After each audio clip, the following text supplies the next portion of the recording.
मुख्यमंत्री फडणवीसांचा मुंबई ते शिर्डी वंदे भारतनं प्रवास उत्तम झाला। प्रवासादरम्यान फाईलचं काम करता आलं। फडणवीसांची प्रतिक्रिया। चेंबर ऑफ ट्रेड अँड इंडस्ट्रीचं पंतप्रधान मोदींना पत्र। पेट्रोल आणि डिझेलला जीएसटीच्या कक्षेत घेण्याची मागणी। त्यामुळे पेट्रोल आणि डिझेलच्या किमती 15 ते 20% कमी होण्याची ही शक्यता।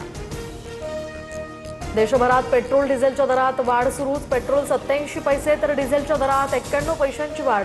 10 दिवसात तिसऱ्यांदा इंधन दरवाढीचा हा फटका। दिल्लीमध्ये सीएनजीच्या दरात पुन्हा 1 रुपयाची वाढ। सीएनजीचा दर आता 81 रुपये 9 पैसे प्रति किलोवर। 10 दिवसात तिसऱ्यांदा सीएनजीमध्ये दरवाढ। सर्वसामान्य मुंबईकरांचा वडापाव महागला। वडापावसाठी आता 20 ते 35 रुपये मोजावे लागणार। व्यावसायिक गॅस सिलेंडर, खाद्यतेल आणि पावाचे दर वाढल्यामुळे वडापाव सध्या महाग। राज्यात अनेक जिल्ह्यांमध्ये इंधन टंचाई। वाशिम, जळगाव, हिंगोली, बुलढाण्यामध्ये पेट्रोल पंपावर डिझेल नसल्याचे फलक। वाहन चालकांना नाहक त्रास। शेती कामांना डिझेल नसल्यामुळे शेतकऱ्यांमध्ये चिंता।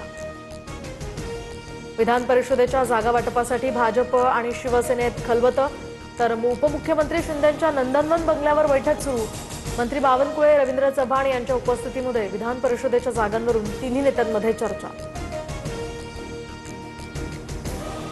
नीट पेपरफुटीनंतर राजस्थानमधील एका विद्यार्थ्याची आत्महत्या। पीडित कुटुंबासोबत राहुल गांधींचा फोनवरून संवाद। तर आम्हाला न्याय द्या, पीडित कुटुंबियांची राहुल गांधींकडे मागणी। कॉकरोच जनता पार्टीचे संस्थापक अभिजित दिपके यांना धमकी। तर दिपकेंना अश्लील भाषेत शिवीगाळ। व्हिडिओ सोशल मीडियावर व्हायरल। पहलगाम हल्ल्याचा मास्टरमाइंड हमजा बुरहानच्या अंत्यविधीला हिजबुल अल बद्रचे प्रमुख उपस्थित। तर इस्लामाबादमध्ये टॉप दहशतवादी संघटनांचे हे प्रमुख एकत्र दिसले।